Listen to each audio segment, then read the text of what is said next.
for posterity. So I'm going to start off by saying we changed the name of this weekly live to Fitness Over 50 from Fitness Over 40 because, I don't know, it's Kirsten's idea, my wife's idea to call it Fitness Over 40 because she said nobody wants to be Fitness Over 50. So I thought, well, maybe you got a point, and I guess it would be more inclusive, but I'm going to make this group more about people who are 50 wanting to be fit or aspiring to be fit over 50 and beyond. And I'll probably make it a group on Facebook as well, rather than just a live event every week. But we will have lives going on. And with that said, I'm going to go to the screen share. He said with confidence. Dun, dun. Okay.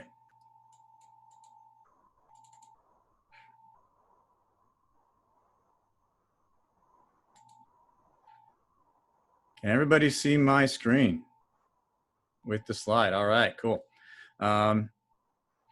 So beach body fast.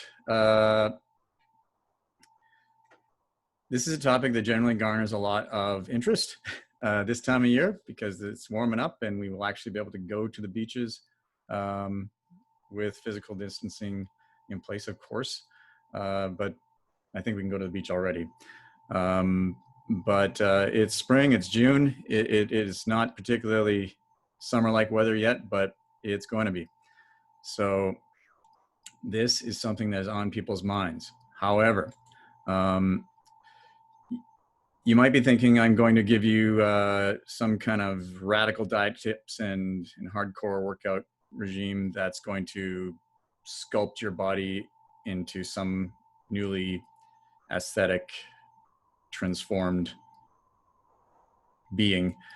And if you know me, and everybody who is here now does, if you know me, you'll know that our approach to this whole topic is much different than talking about aesthetic transformation.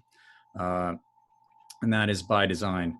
We are functionalists, so we don't train your body piece by piece. We don't train it like a bodybuilder would. Our primary tenets around this issue are threefold. The first one is fitness, which is what we try to work on with people, is what your body can do, not what it looks like. So it's about performance. It's about what your body can achieve, what it can accomplish. And that's the most important thing from our perspective. Second tenet from this perspective, or from the perspective of this topic, is the human form is its most beautiful while performing through movement. Whether you're running across a field,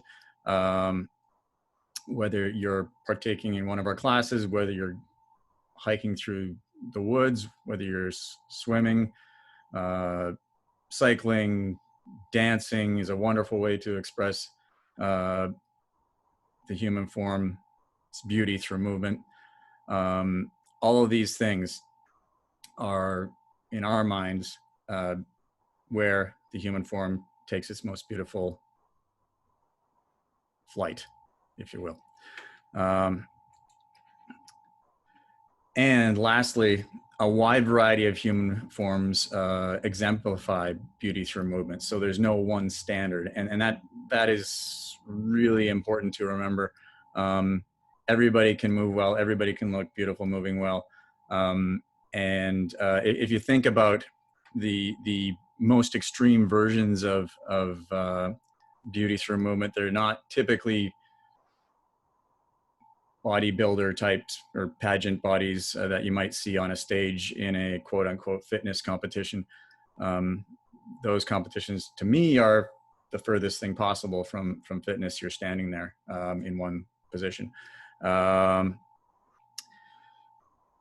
If you think about elite athletes, so anybody in our class moves fairly well, but elite athletes that might take on slightly different than the classic. Look at that.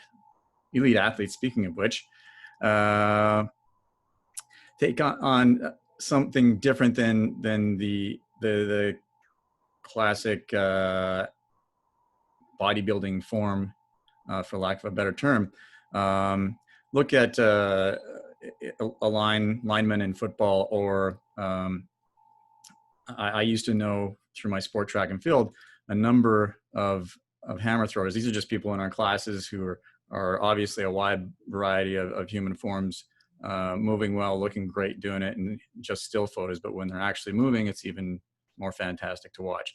But hammer throwers, men or women, you see them walking down the street and in street clothes, and you know, you're not going to know them from the next person, but if you watch them in the circle, spinning and releasing that hammer, it is truly a thing of beauty, and you're not going to tell those people they're not fit, because they'll just throw you right out of the stadium, like literally.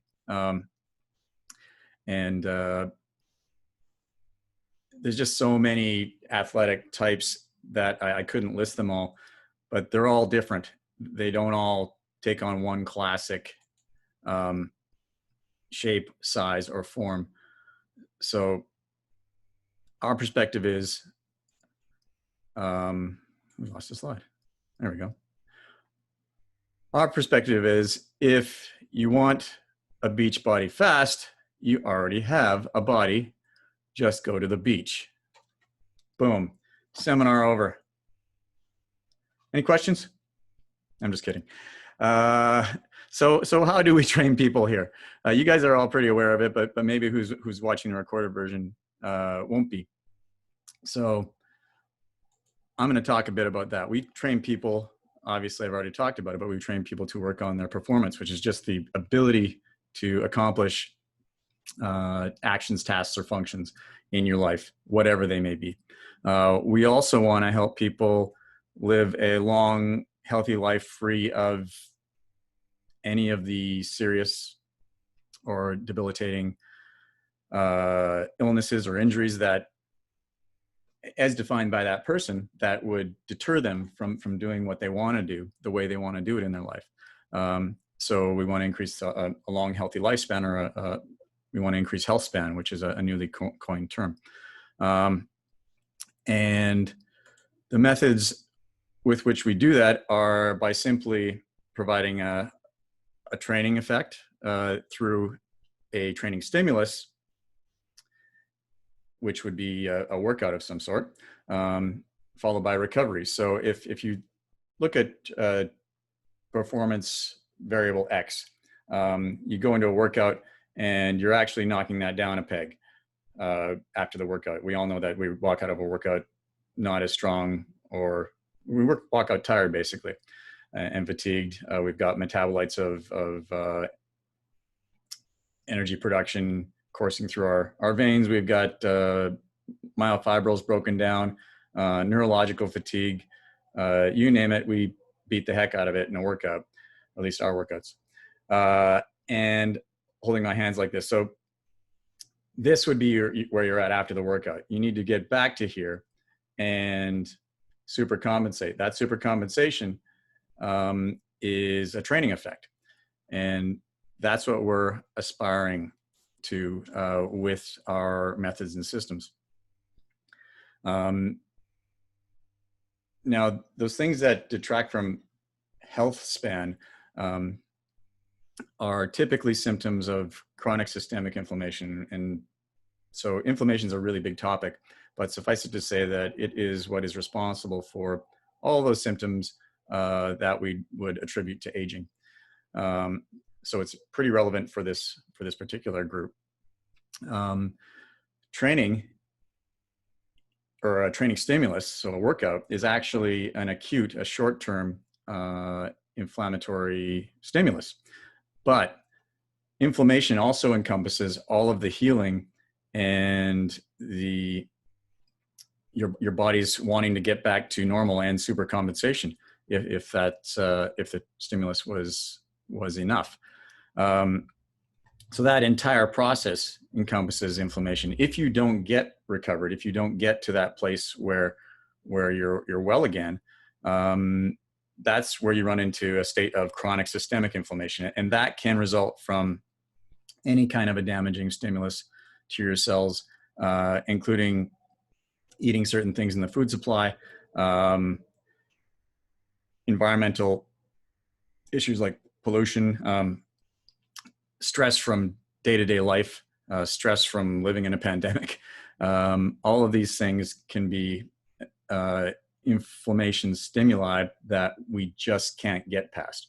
So trying to introduce methods to minimize chronic systemic inflammation, but optimize recovery from structured acute inflammation is what we're trying to do. So it's my favorite model, apparently. I'm glad you're here, Lise. But you look great. It's a good shot. So we don't train movements. We don't train muscles part by part. We don't train body parts. We train functional movements. So what do I mean when I say functional movements? I mean, we train the body the way it was meant to move in real life or in sport. So what kind of movements would those be? Squatting, lunging, pushing, pulling, rotational movements like this is it's a reverse chop. That was a good day, right? So that's a rotational pattern, like she's swinging a racket upwards. That could also be an axe. If you're going high to low, that could be like a paddle. So a paddling function would be, all those would be rotational functions. Motility functions like climbing and crawling and running and walking.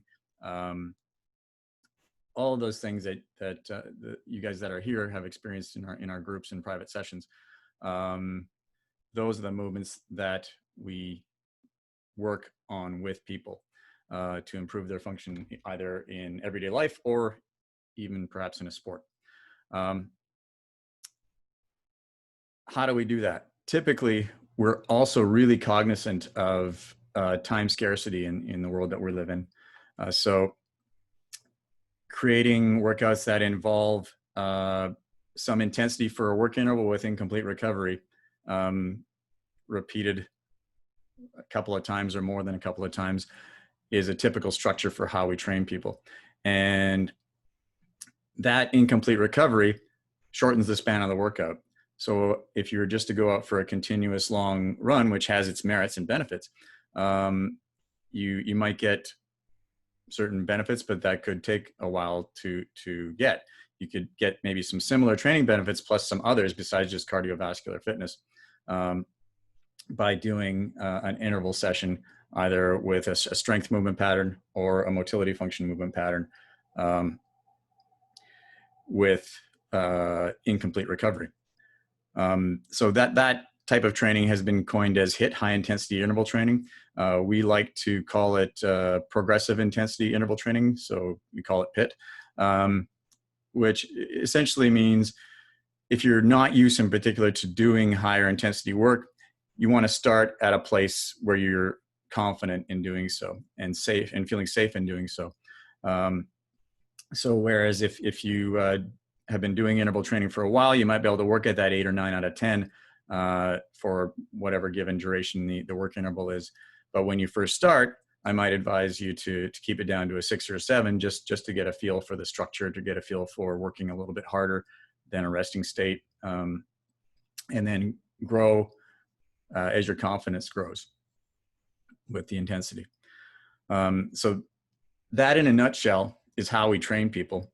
The only other thing I would say as far as implementing something on your own is make sure that you're choosing movements that are functional for you. So if you're just starting back, maybe don't start with something that's too complex. You don't need a really complex movement for it to be effective. Keep it simple. Secondly, from a periodization perspective or a weekly structure perspective, do something different the day after than what you did the day before. Really simple rule. So if you did squatting and push-ups on Monday, on Tuesday, do 2 different movements. Maybe do rowing and running, or pull-ups and lunges, or just two different things.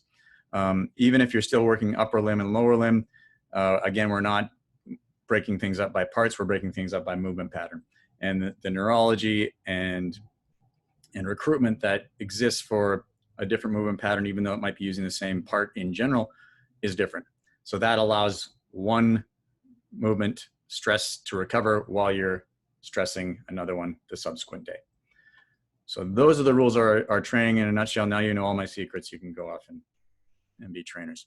I should mention in my introduction that Fitness Science is the company that I work with. I founded it almost 30 years ago now. I've been a trainer since 1988, spring of 1988. So that's a long time.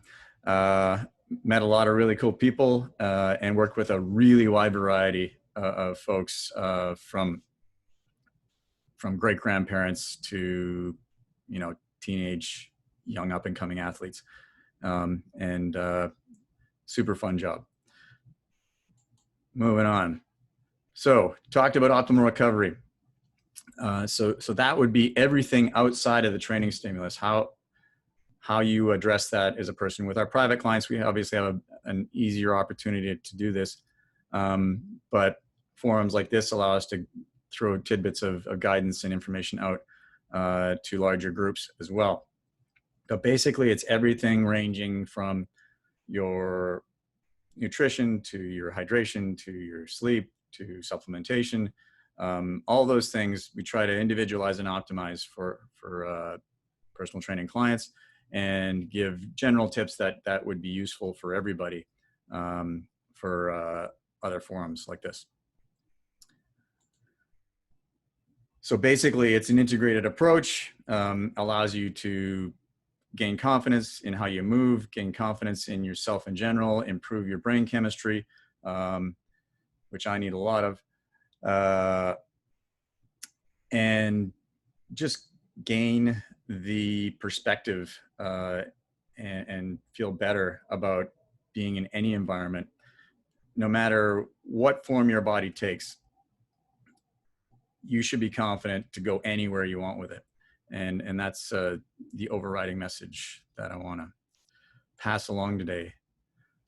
With that said, I've already talked about our training in a fair amount of detail, but the methods that surround optimal recovery for us, they're pretty much in conjunction with the training stimuli, but there's some that connect to other aspects of health, as I've already mentioned as well. And coincidentally, most people who adhere to them with fairly strictly can also experience extreme rapid changes in lean body mass ratio. And that's not going to take the same form for everybody, but no one form is better than the next. And these things work, and they can work really quickly. So if you're looking to get your beach body faster, these are the other things that you might want to consider looking at. The first one is quite simple, and I've tried to simplify all of these as much as possible. Eliminate the crap. So anti-nutrients driving insulin and inflammation, and you could have also tacked on anti-nutrients driving gut health breakdown, or driving gut permeability, or driving a breakdown of an optimal microbiome or an optimal gut bacteria in your gut. So basically, it's just everything on the left there. But to describe it a little bit more, we're talking about cutting out starches, in particular refined starches,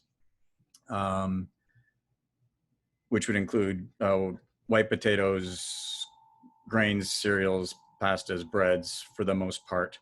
There might be a few exceptions of things that are made with alternative flours, and we can talk about those.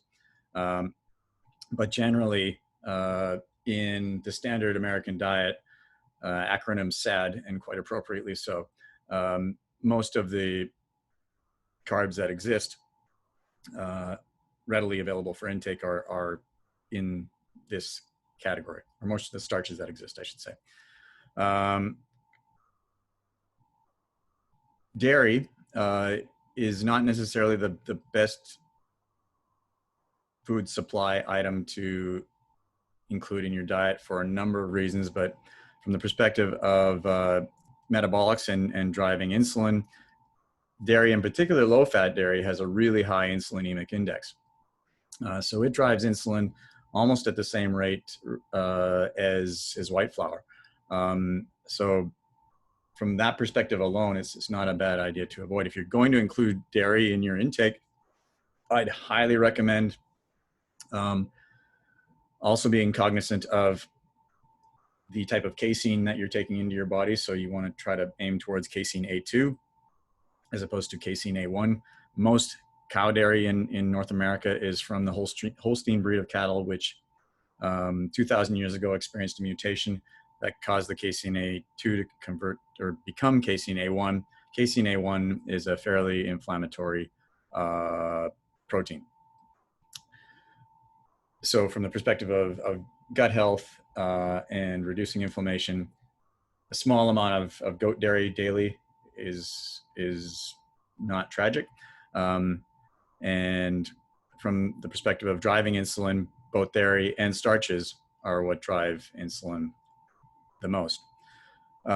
Sugars, and by sugars I mean fructose, what makes things sweet, and alcohol are both metabolized in the liver, and we're all pretty aware that alcohol has a negative effect on our livers. But you can have a non-alcoholic fatty liver syndrome just as readily, in particular on the standard American diet, because of fructose metabolism in the liver. Both can cause issues, including elevated uric acid, fat accumulation around the liver and organs.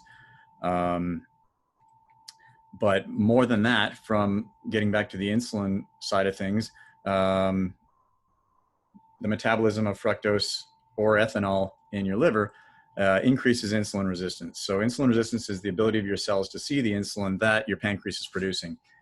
If your cells aren't seeing it, your pancreas is just going to keep pumping it out. So if you've got a combination of this and this, the alcohol and the sugar, with starches, i.e. fries and a beer, nachos and margaritas, you're going to run into some trouble from the perspective of maintaining your insulin and blood glucose at an optimal level. Yeah. Anything else I want to say about that? I don't think so. Not easy to eliminate these things, that I will say, because they are all addictive to a large extent. Obviously, we know alcohol is addictive. Sugar, we know all these things actually can have an impact on your nucleus accumbens and your dopamine production, and it requires more and more of them to get the same hit of pleasure, which is kind of the definition of, or half of the definition of what an addictive substance is. The other half is there's withdrawal when you cut it out. So that withdrawal makes it difficult to pull these out of your intake. Not only do you have your brain and brain chemistry wanting more of them, but there's also, I talked briefly about your gut flora. If you're on the standard American diet, you're probably feeding gut flora that are not doing any favors. They're not taking care of you the way a healthy microbiome ought to, but they have their own will. The bad gut bugs have their own will, and they send messages, both biochemical and neurological, to your brain saying, yes, you need the donut. So it's really not easy to stop these things. It requires an awareness of what they're doing to you, at least I've found, and it also helps to have some changes occurring and those changes compounding on themselves, and that feeling of being stronger, better, faster, more well, superseding the need that your body has, the biochemical need that your body is going to be screaming to give these things up. Next, elevate the quality. So eliminate the crap, elevate the quality. This is the best slide I could find. It's kind of predominated by meat in the middle, and you can eat optimally without meat. And going down to that third bullet of what you should include in your intake every time you eat, you want to make sure that that middle adjective, quality, protein sources are used, whether they're from a vegetarian source or from an animal source. If you're eating factory raised animal protein, you're basically eating all those things that I talked about you want to cut out in the first slide, because that's what they use to fatten up animals, which is not necessarily what those animals were meant to eat either. But back to what you want to predominate with, those first two bullets, you want to predominate with vegetables as much as possible. So mom was right, eat your veggies and eat as many as you can. So I tell people to aim for 7 to 10 servings, if you will, in a day, and complement that with some kind of a healthy fat source.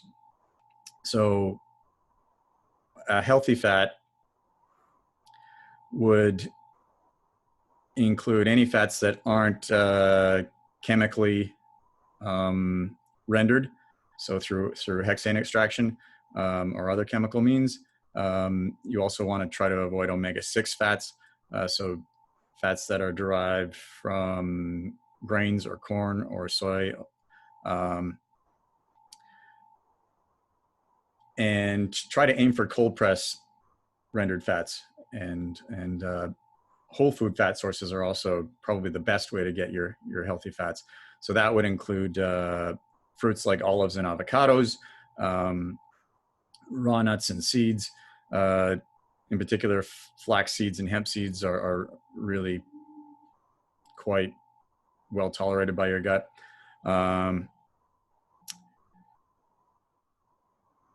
The animal protein sources would have, if they are of high quality, they're going to have some healthy fats in them as well. But if they're not, so if you're forced into a situation where you're eating a factory raised piece of meat, make sure it's the leanest cut possible, because the fat is where the toxins in these sick animals are stored, and you probably don't want to be consuming that fat. So when I say predominate with these two things, I mean eat them till your taste is content. Healthy fats, give you an idea of rendered sources. Grass-fed ghee, which is clarified butter, that would remove the casein A1 from the butter. You could have grass-fed butter. I do quite frequently, and casein A1 be damned. But the fat source is pretty good quality. Coconut oil and avocado oil are what I use for higher heat cooking. Lower heat cooking, I use olive oil, and I also use that on salads. Macadamia nut oil is just awesome. There's a number of raw nut oils that are exceptional as well. So the protein sources that I would recommend, pastured chicken and or eggs. So when I say pastured in BC, that would be an SPCA certified source. That means the chickens are running around eating what chickens are meant to eat. Even certified organic, generally you're going to have a much better fat profile in a certified organic egg. but they can be fed a predominance of grains because the grains are organic, but that doesn't necessarily mean the grains are good for you just because they're organic. So wild fish, pastured poultry and eggs, wild meat if you're into that kind of thing, like, you know, my elk and venison from Alberta. And pretty much that. If you're going to have red meat, pastured pork, grass-fed and grass-finished beef, don't just go for grass-fed and not ask if it's grass-finished, because 1 month of finishing a cow with grains or corn or whatever will increase the fat content in the meat, but it's also enough time to inflame that animal. So you're eating an unhealthy animal at that stage. And moderate resistant starches. So I told you in the first slide to eliminate starches, and in this next one, I've told you to moderate resistant starches. Well, what the heck are those? So generally, I listed the starches that you want to minimize or eliminate when I talked about the starches in the first slide. So white potatoes, most grains, cereals, pastas, most rices. I haven't talked about beans and lentils and legumes yet. They can be fine for some people. In fact, they don't cause as much of an insulin push as a grain would, because they're a different type of long chain carbohydrate that doesn't have as many enzymes acting on it in the gut. However, legumes like beans and lentils have carbohydrate binding proteins in that are not necessarily the best for your gut health, and can encourage gut permeability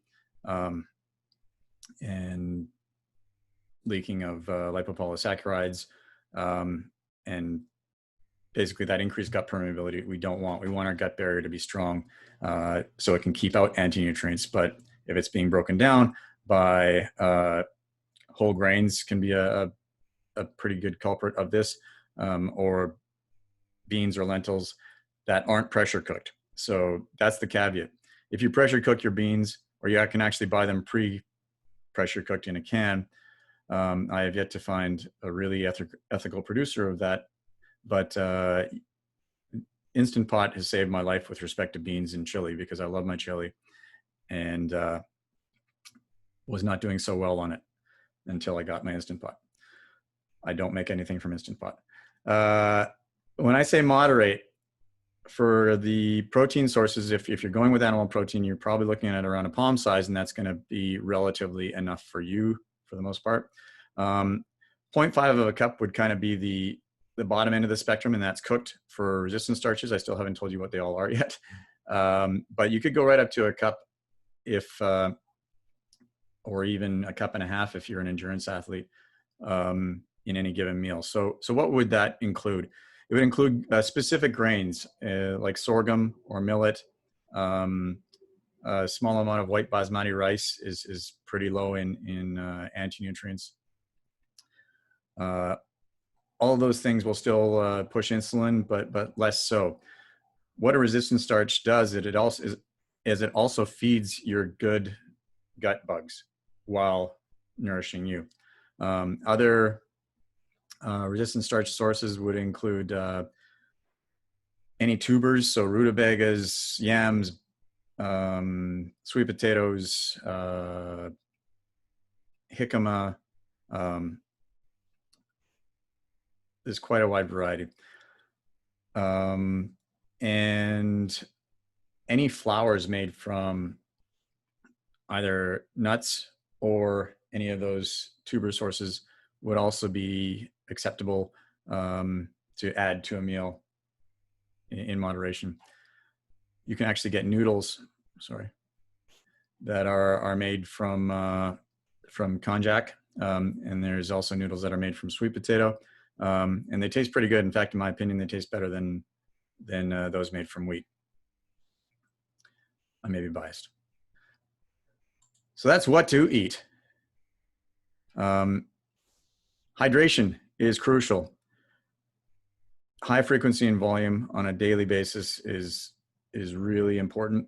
2 to 3 liters per day would be kind of it's a very wide range, I realize. But if you're a smaller individual and less active, you probably want to be down closer to that 2 liter mark. If you're larger and or more active and or living in a hot climate at the time, you probably want to be getting up close to 3 liters per day. That sounds like a lot for some people to swallow. That was a pun. But how I do it is I'll start with a full liter first thing in the morning when I wake up, and it kind of renders the need for coffee quite a bit. It renders it more moot. I don't need coffee to gain consciousness in the morning, but the water that I drink, I find really helps do the trick. Thereafter, drinking 120 milliliters in volume at a time, and the frequency of that would depend on your exercise expenditure and the temperature and your size. Why 120 milliliters of volume? That's about a half a cup. It's because it encourages gastric emptying. So if you've ever had that sloshy gut feeling after drinking, sipping water through the day in smaller quantities, it's because gastric emptying doesn't occur as readily with small sips through the day as it does with bigger chunks at a time. And if you wanted to supplement your electrolytes a little bit, you could add a sprinkle of sea salt. So maybe even a half a teaspoon in 500 milliliters is going to help give you a bit of sodium, unless you salt your food fairly regularly with a good quality sea salt. You could also, if you wanted to go further down that road from electrolyte replacement, you could throw in a quarter teaspoon of cream of tartar to get some potassium in there. But hydration is crucial to all metabolic functions. It's crucial to cognitive function and health in general. Most people do not drink enough water.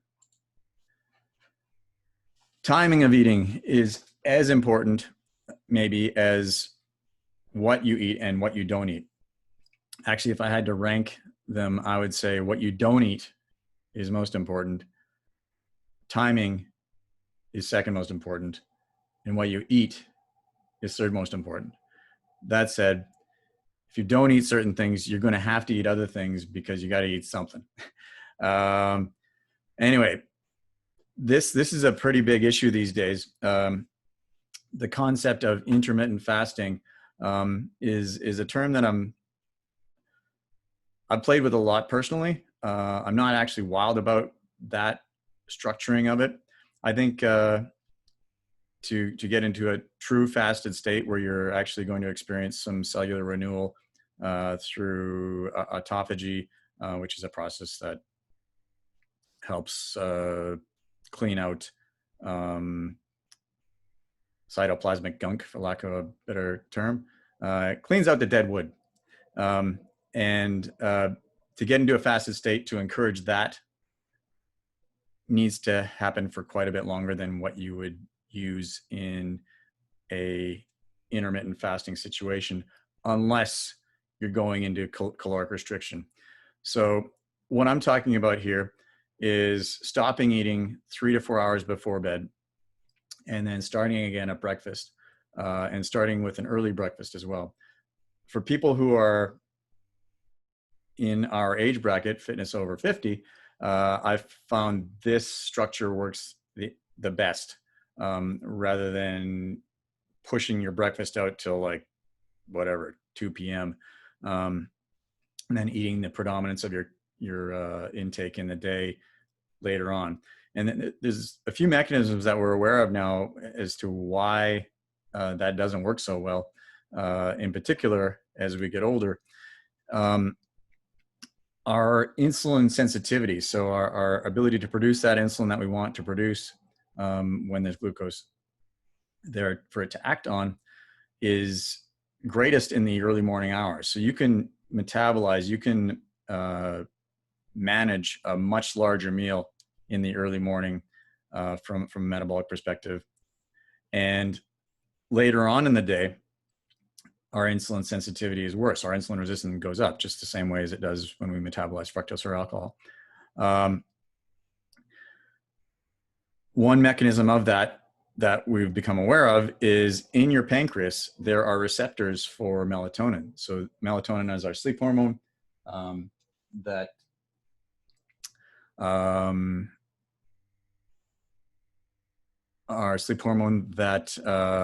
sorry, I just got a call from somebody who I think, no, I was worried somebody was trying to get into the event and they weren't able to.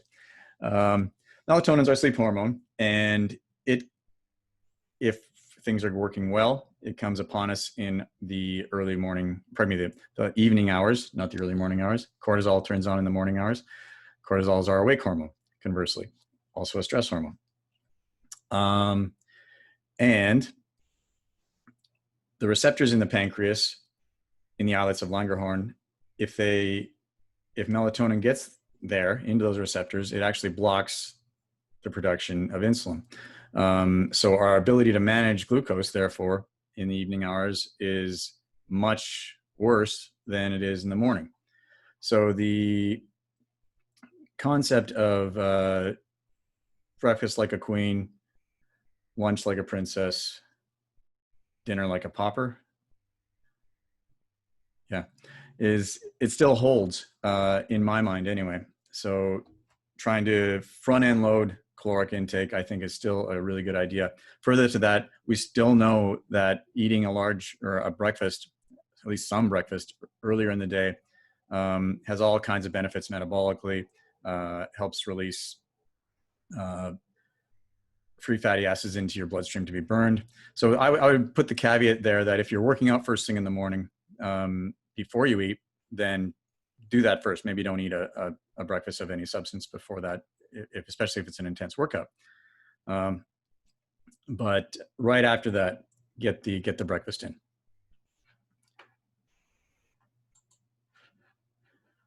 Sleep is a big one. We talked about melatonin, your sleep hormone, and cortisol, your awake hormone, already to a point. I just want to talk about this slide a little bit first. Those are two very important people in my life. They slept like this for, I think, a couple, maybe 3 years. Identical position. It's uncanny. Obviously, this is 24 years ago or so. Kirsten still looks exactly the same. Sebastian's changed a little bit. He grew more hair. That's about it. Anyway, so maximizing quality sleep. If you go to our website, there's a blog article that's got a lot more detail on it about sleep hygiene, and I think it's called Elite Sleep, maximizing this precious commodity. So if you want to maximize quality sleep, 10 hours before waking, you want to start a bedtime ritual. So that means about 2 hours before going to sleep, optimally speaking. So minimizing bright and blue light. So going around your house 2 hours before bed, turning off half your overhead lights. If you can do that, that's a really great idea. At least an hour before going to bed, find some way to minimize or eliminate blue light. So looking at screens like we all look at all the time, either using a filter on your computer. There's a browser called Flux that you can use that also blocks blue light. Blue light blocking glasses can be really handy, and I've found make a massive difference for me in terms of the quality of sleep I experience. With this little tracker, when I wear the blue light blocking glasses, I get more REM sleep, more deep sleep, and longer sleep, and I fall asleep faster. So blue light blocking glasses would be a good option, or just plain get away from the screens if at all possible. It's difficult, I know. You want a dark and cool sleeping environment. Dark, if you can hold your hand 18 inches from your face and you can still see it, it's not dark enough.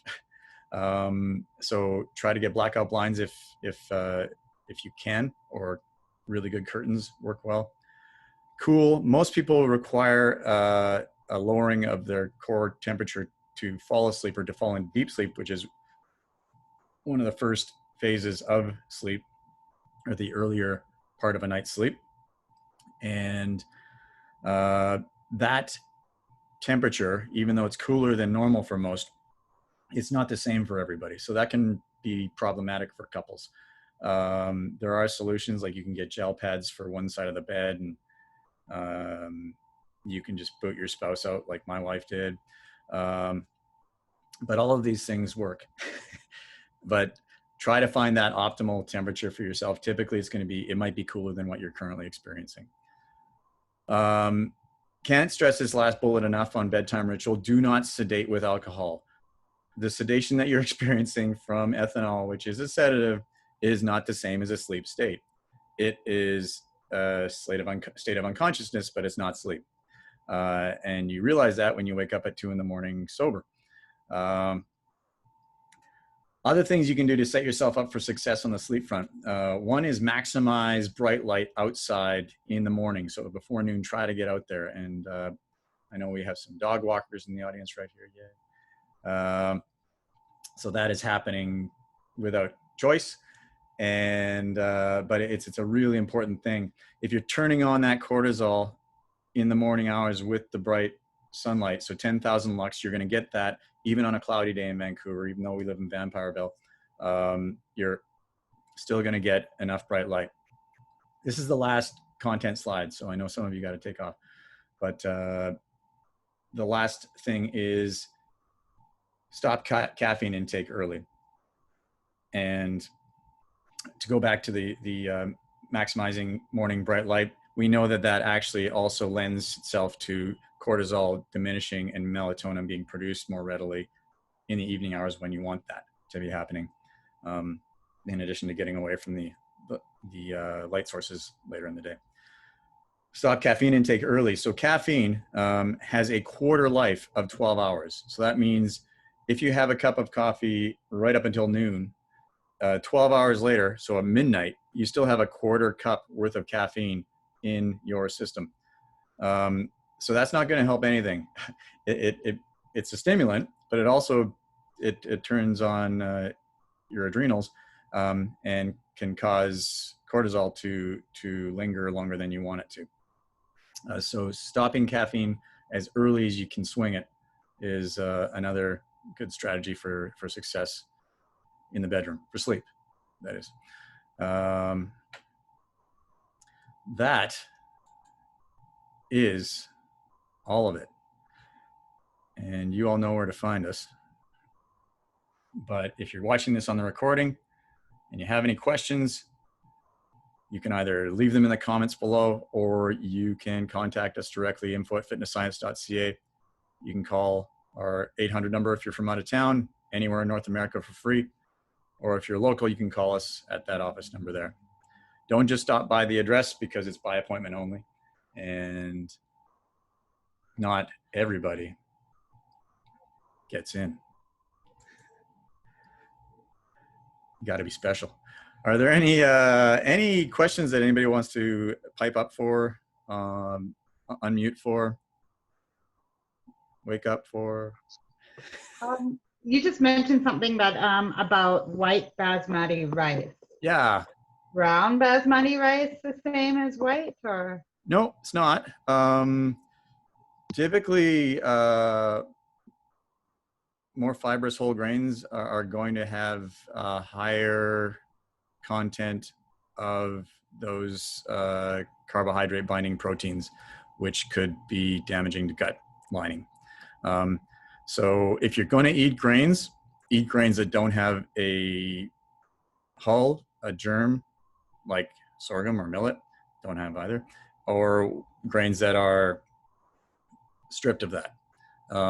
So the cultures that eat a lot of rice figured this out quite a while ago. Like they figured out that their gut does better on rice that has been that has had that removed. The fiber in whole grain has merit. but merit at what cost? You can get, fiber from a lot better, more nutrient dense sources that don't drive insulin nearly as much.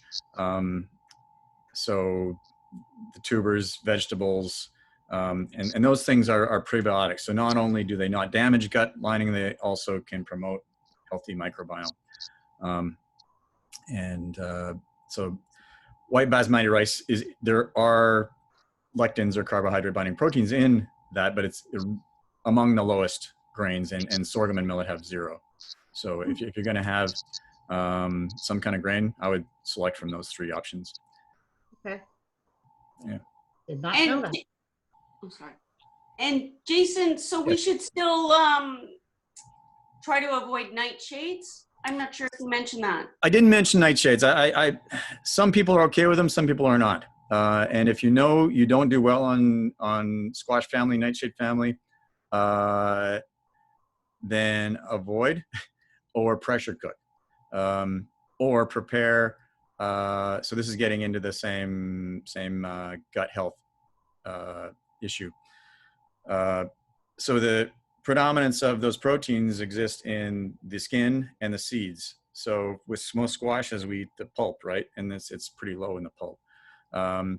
Tomatoes, if you get canned tomatoes from just down the street here, you can get them de-seeded and skinned. You can get tomato sauce made the same way. Again, the Italians figured it out because they've been working with them for a while, right? So yeah, I think I wanted to be a little bit more general in this talk, and not hit every single anti-nutrient that could exist, because it can be overwhelming. But that's a good question, and if you don't do well on a particular plant, regardless of what it is, and you know that for whatever reason, if you eliminate it and a skin problem goes away, or you can breathe better, or your joints don't hurt as much, then maybe stay clear of it, or try to prepare it in a particular way that might help you avoid that. Okay, thank you. Yeah, you bet. And cold pressed fats? Yeah, cold pressed oils in general is a good rule. Like if so, most. Avoid those. No, that's what you want.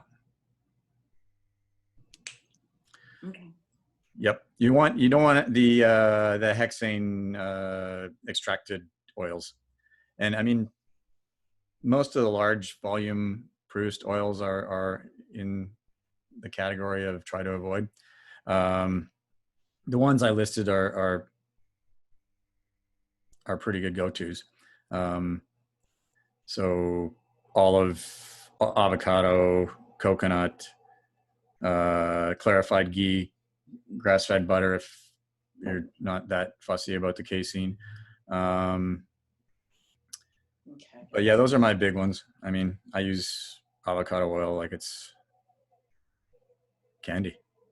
Just kidding. Not really. I just drank it straight. It's not bad. Yeah, any other questions about anything at all? All right. So again, if you're watching this on the recording, this has been Jason, Sandra, Lisa, and Lisa, and whomever else may be watching us on Facebook that I can't see. But thank you all for coming. Appreciate it very much. And we'll see 2 of you tomorrow, and Sandra hopefully someday soon. Okay. Thanks very much, guys. Bye, Thanks. everybody. Take care. Cheers. Bye.